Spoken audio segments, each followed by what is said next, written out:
They say weddings are about love.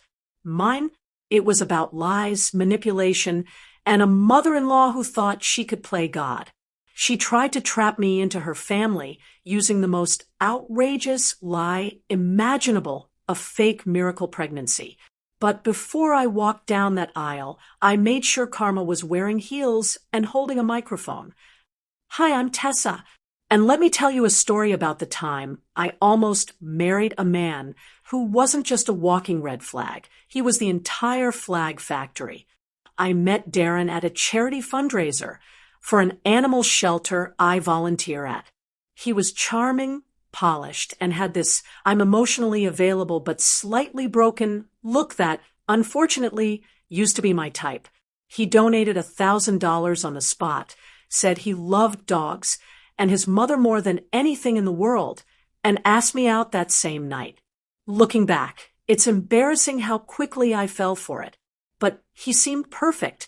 Texted me good morning every day, cooked me lasagna from scratch, even remembered my coffee order after our second date. Darren came on strong, but not in a creepy way, in a way that made me feel chosen. 6 months later, we were engaged. Yeah, 6. I know. Rookie mistake.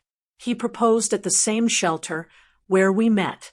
There was a tiny golden retriever puppy with a ribbon around its neck and a ring tied to the collar. It was cinematic. Everyone cried.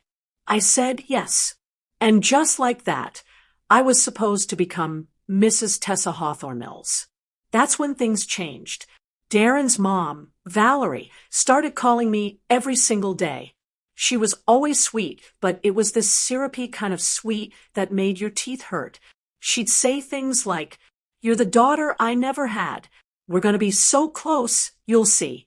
Like best friends. Except it didn't feel like friendship. It felt like possession. Then, 2 weeks after we got engaged, she invited me to brunch, just the two of us. I thought it'd be a cute bonding moment. I wore a floral dress. She wore pearls and a strange smile. Halfway through her Eggs Benedict, she dropped her fork, clutched her stomach dramatically, and said, "I wasn't sure how to tell you this, sweetie, but I'm pregnant." I laughed. I thought she was joking. She didn't laugh back. Let me give you some context. Valerie is 55. Her youngest child is 28. She's postmenopausal. She wears Chanel No. 5, drinks gin before dinner, and uses Botox like sunscreen. So, yeah, pregnant? I blinked and said, "Are you serious?" She nodded solemnly, then reached into her designer bag and pulled out a sonogram, except something about it looked off. The name printed on the image wasn't hers. It said patient, L. Martinez. I pointed that out, and she waved it off with, "Oh, that's just my friend." I used her appointment for privacy. It made no sense. None. But she launched into a dramatic speech about miracles and second chances, and how God gave her this blessing just in time to unite the family. At that point, I didn't know whether to call a doctor or a priest, but I nodded politely. What else could I do? Things got weirder. She started assigning me tasks. "Can you help me pick nursery colors? I need help organizing the baby shower. You're basically my daughter now. It's your responsibility too." Darren just smiled through it all. When I asked him in private, he said, "It's weird, I know, but if it makes her happy, let her have this." Except it wasn't just weird. It was off. My gut was screaming. So I did something I'd never done before. I started lying too. I played along. Told her I was so excited. Offered to drive her to doctor appointments. Suggested we go maternity shopping together. She declined every time. Then I noticed something else. She never touched her belly. Never took vitamins in front of me. Never even pretended to have cravings. A pregnant woman who never talks about being tired, never needs to pee, never has back pain. The miracle was starting to look more like a performance. One day, I followed her. She told Darren she had a prenatal appointment at 10 a.m. I told him I was going to a spa. Instead, I sat in my car around the corner from her house and waited. She left in yoga pants and a blazer. She drove downtown, not to the hospital, not to a clinic, to a nail salon. I took pictures. I zoomed in, time-stamped everything. Then I left before she saw me. That night, I asked her how the appointment went. She launched into this elaborate lie about the baby's heartbeat, about how they might induce early because of her age, and how she just knew it was a boy. I nodded, smiled, bit my tongue so hard I could taste blood. And that's when I made my decision. I wasn't going to walk away. No, I was going to burn the entire charade to the ground.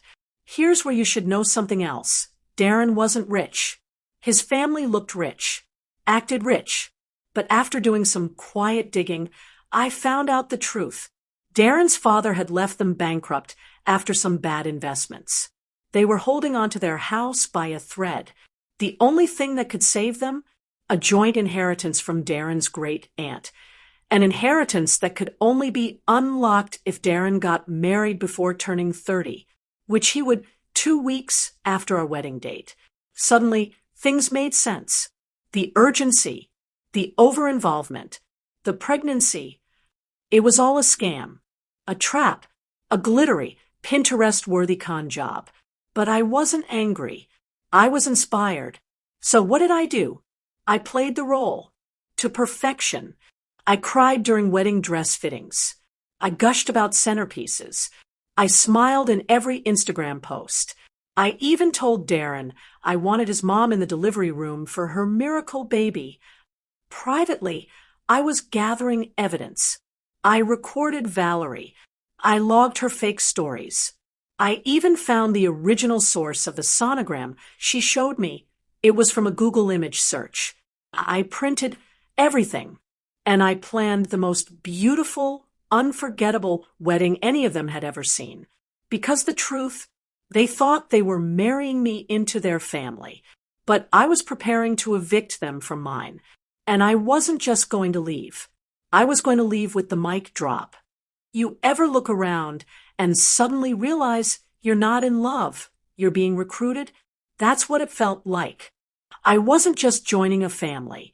I was being inducted into something far more twisted. And the deeper I went, the more I saw how dangerous it would have been to stay silent. The morning after Valerie's fake prenatal appointment, I stared at the ceiling of my apartment for nearly 2 hours. Not because I didn't believe what I saw, but because I did. I saw it clearly now. Every smile, every sweetie, every time Darren brushed off my doubts. They weren't just gaslighting me. They were playing a long con. Together. But the worst part, somewhere deep down, I think I knew all along. That day, Darren brought me lunch at work. My favorite Thai order, down to the extra peanut sauce. He kissed me on the forehead and said, "You've been so amazing lately. Mom keeps saying how lucky we are to have you. To have me. Like I was some sort of asset. Not once did he say, 'I'm lucky to have you.' It was always we. A team. A unit. A family. I used to find it cute. Now, it sounded like a cult chant. Valerie started showing up more after that. She brought swatches for nursery curtains, asked me to feel her stomach for a kick, told me she felt a cosmic connection between me and the baby. There was no bump, just bad acting. Still, I smiled and nodded, played along, pretended like every moment was some magical maternal bonding experience. But I was watching, listening, and collecting. She slipped one afternoon. We were in a boutique baby store. She dragged me to. She picked up a designer diaper bag and said, "Imagine the press when people find out I had a baby at my age. A miracle child, born into a miracle marriage." Then she winked. I swear, something in me snapped. Not with anger, but with clarity. They weren't planning a wedding. They were crafting a narrative. I started digging through Darren's things, through old emails, through tax records. Yes, I had access. Don't ask.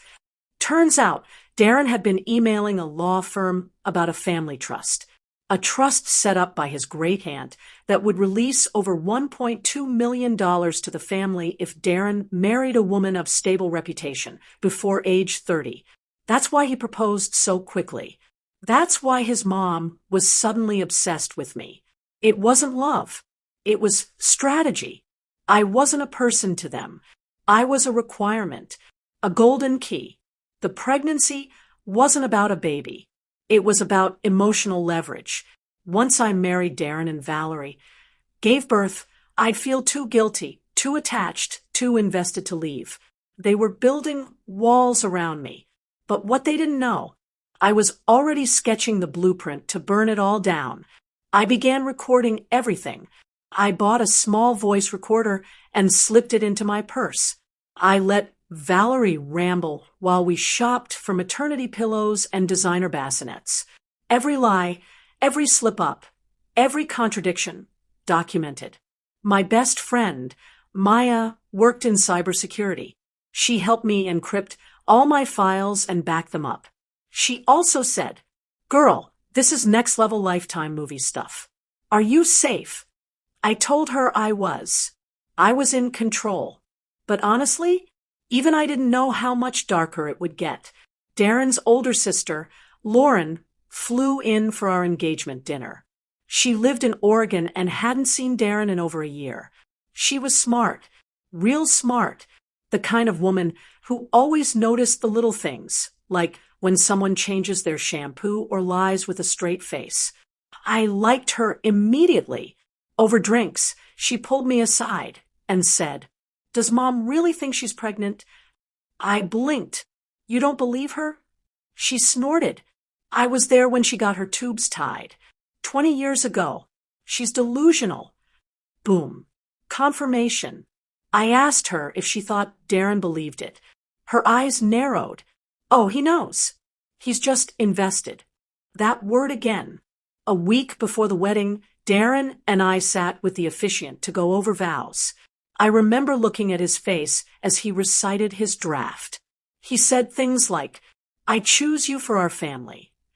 We will build legacy together. You are the final piece." It didn't sound like love. It sounded like checklist fulfillment.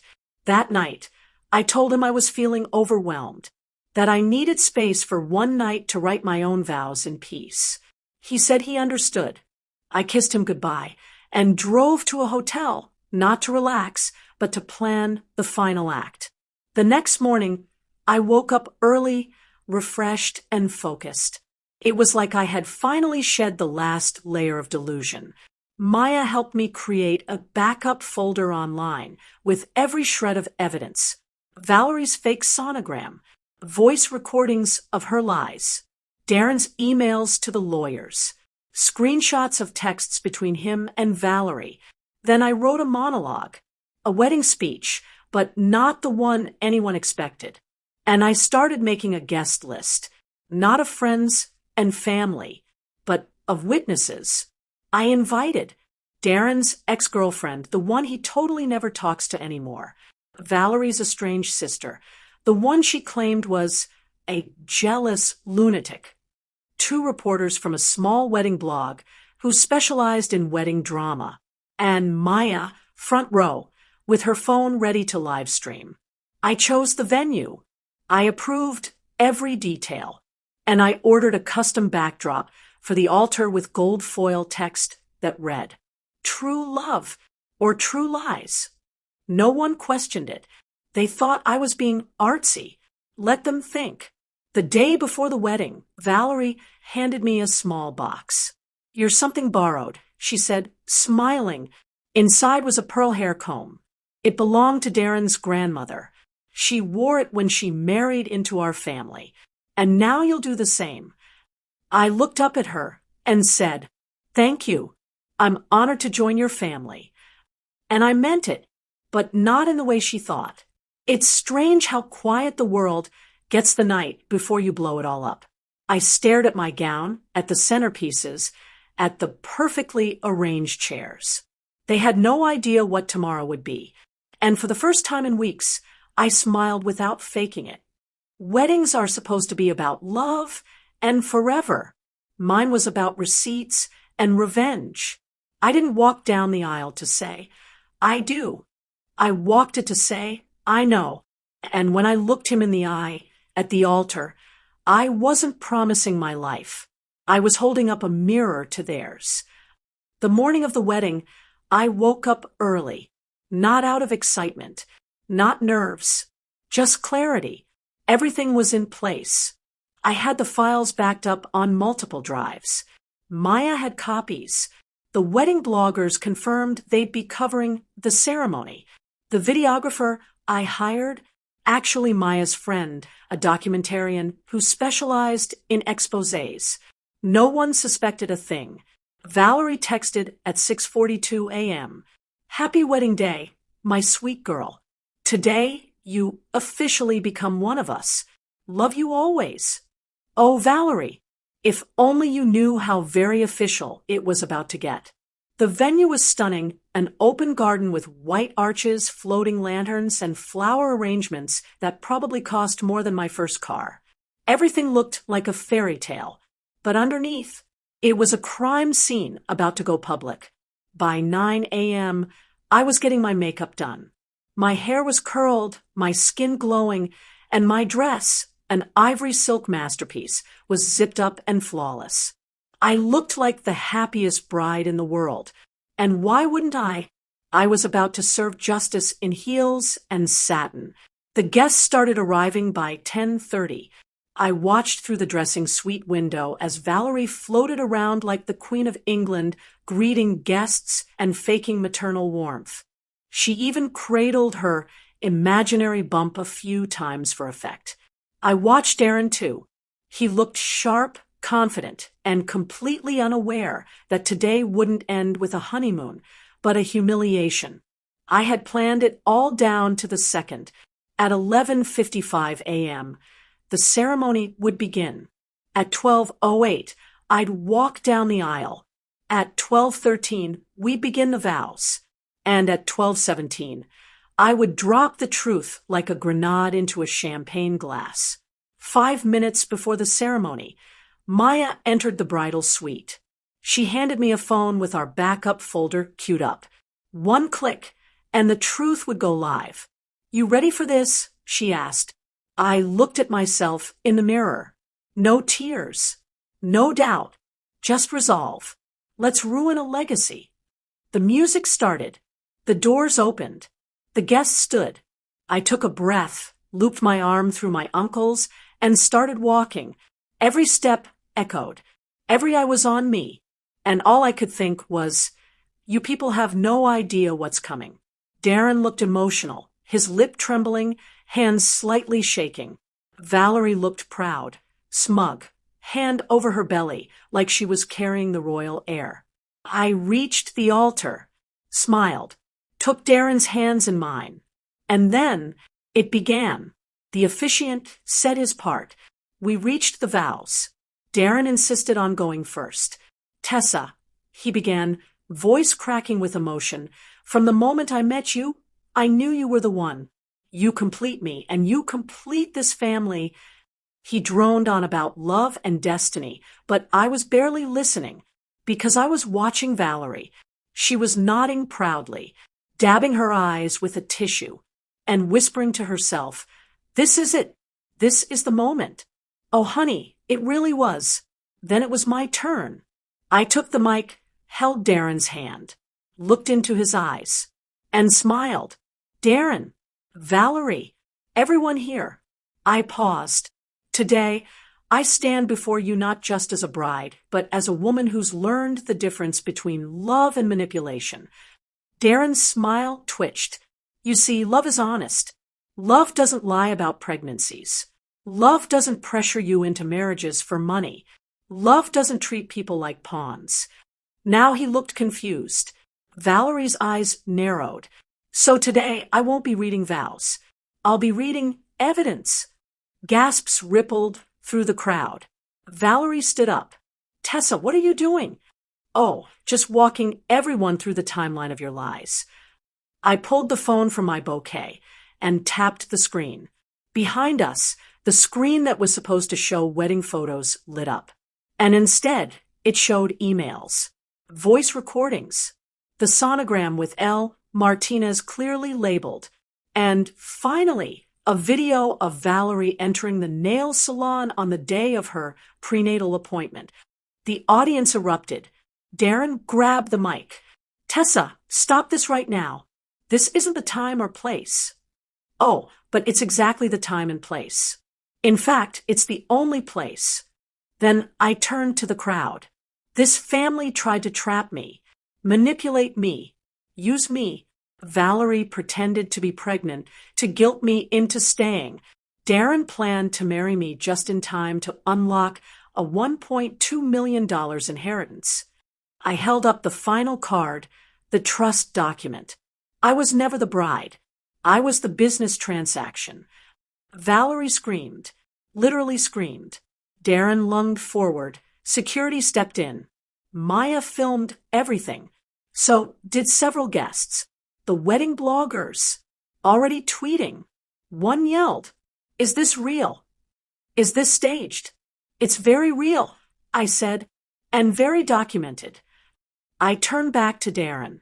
"You thought you were marrying a trophy, but I'm not here to decorate your life. I'm here to destroy the lies it's built on."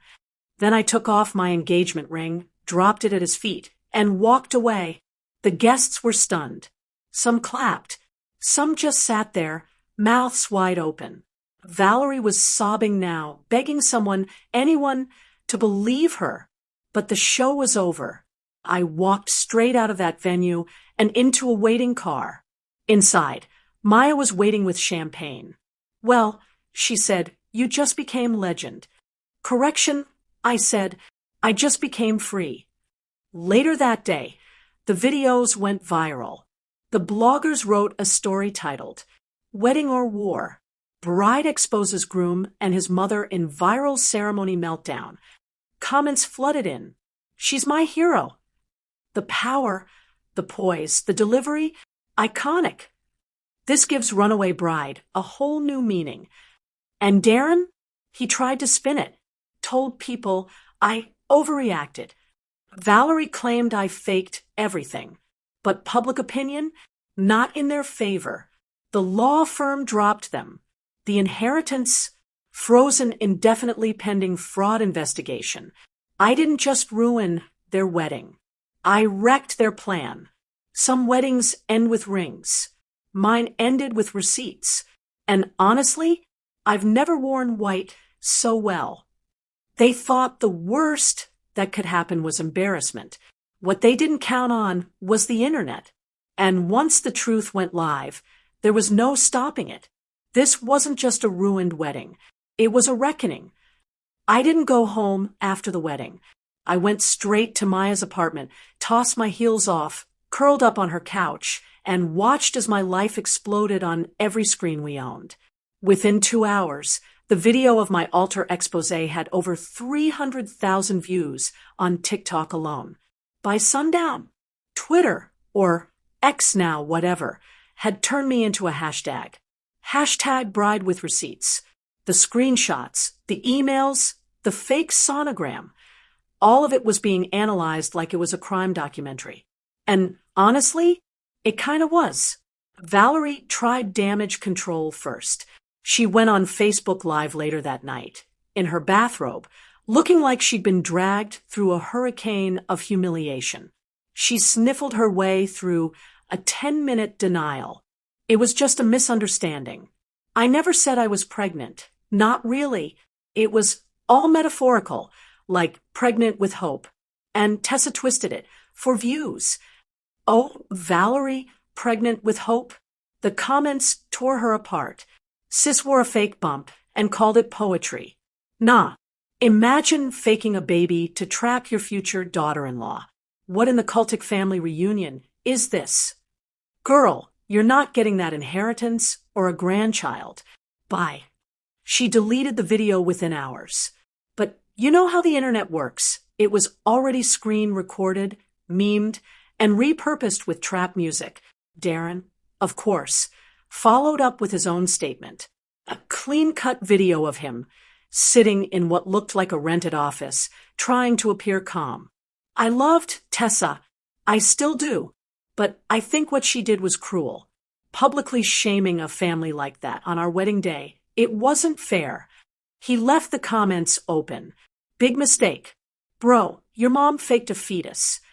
You tried to marry someone for a payday. Play stupid games, win viral consequences. If this man cries in the dark, we don't care. Within 24 hours, the wedding videographer, Maya's friend, uploaded a polished documentary cut of the whole thing, complete with dramatic music, split screens, and my speech in slow motion. Title: Collision. I was the bride, until I exposed the groom and his mother at the altar. Overnight, I wasn't just a woman who walked away from a wedding. I was a symbol.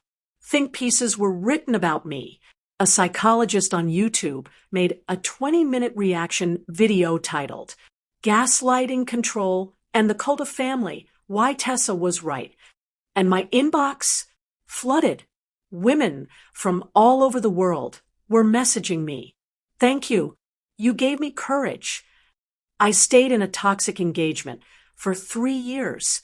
You walked away in front of the world. Respect. I believed my in-laws' lies for too long. You reminded me I'm not crazy.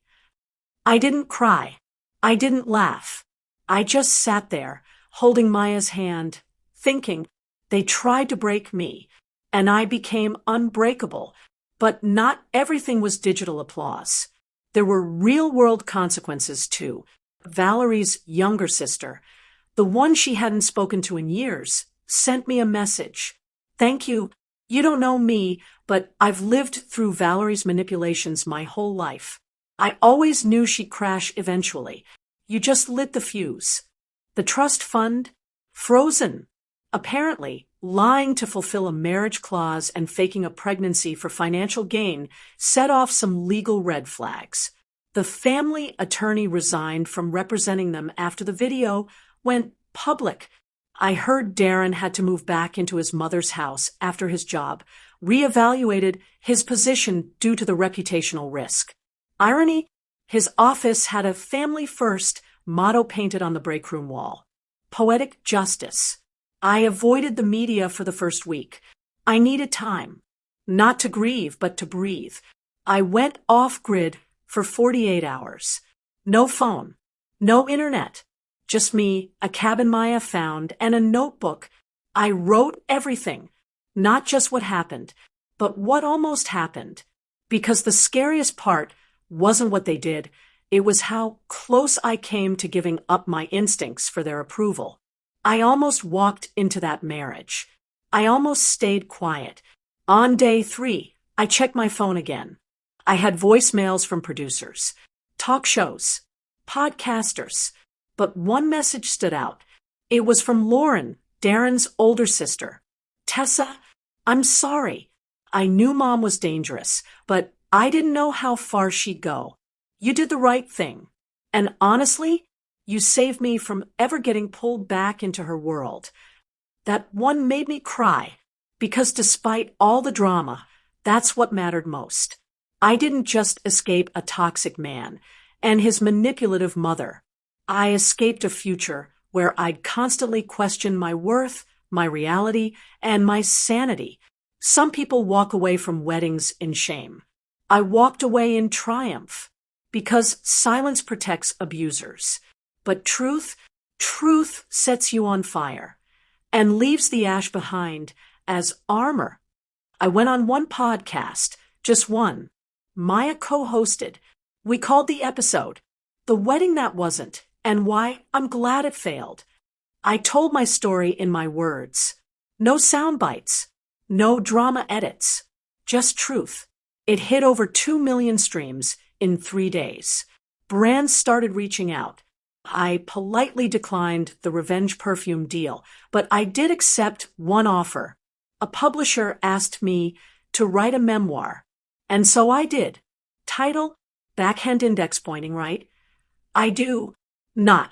how I exposed a family cult at the altar. I wrote it over 3 months. Every chapter healed a part of me. When it was released, the response was overwhelming. Women bought it for their daughters. Therapists recommended it to clients. Book clubs picked it up as a case study. I wasn't a meme anymore. I was a movement. As for Darren and Valerie, last I heard, Darren moved to another state, changed jobs, deleted social media. Valerie tried to sue me for defamation.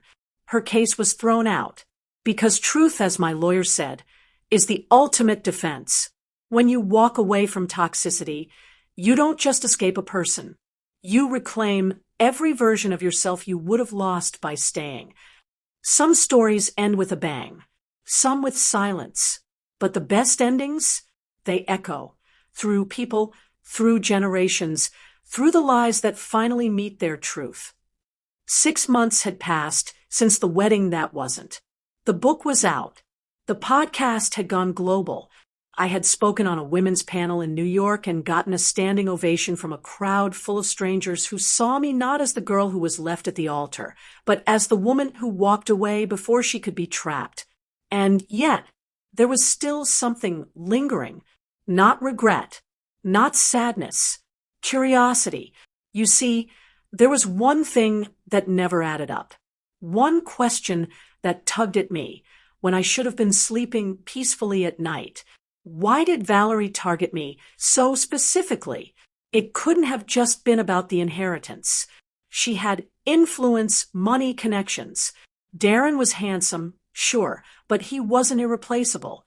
So why me? What made me the golden ticket? I didn't want revenge anymore. I had gotten that. I wanted answers. So I started digging for myself this time. Maya and I combed through old records. We looked at Valerie's old employment history, her marriage certificate, her hospital visits, anything public. And then we found it, a sealed file from 28 years ago, filed under her maiden name. We couldn't access it directly. It was protected under family court law.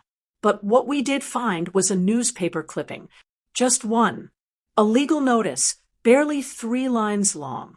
Baby girl doe, born January 1997, terminated parental rights filed. March 1997, permanent placement completed. My stomach dropped. Maya looked at me. That's your birth year. I didn't sleep that night. The next morning, I made the call, not to Valerie, to the adoption agency listed in the article. I had to go through layers of verification, multiple calls, and legal hurdles. But eventually, I got the answer, and it shattered me. Valerie had a child. She gave up at 22. A daughter. She never spoke of her, pretended it never happened. She wasn't listed on Darren's family tree. There were no baby photos, no stories. But that child, that daughter, was me. The woman who tried to manipulate me was the same woman who gave birth to me and then abandoned me only to re-enter my life under the guise of being my future mother-in-law. And the inheritance? It wasn't Darren's. It was mine, left by a grandmother I never met, but who had tracked me down years before she passed. She left it under my birth name. Valerie knew. She'd been watching me, waiting for the right time, for Darren to fall for me so she could get back in the circle, and ultimately back in the will. I sat on the floor for hours after finding out.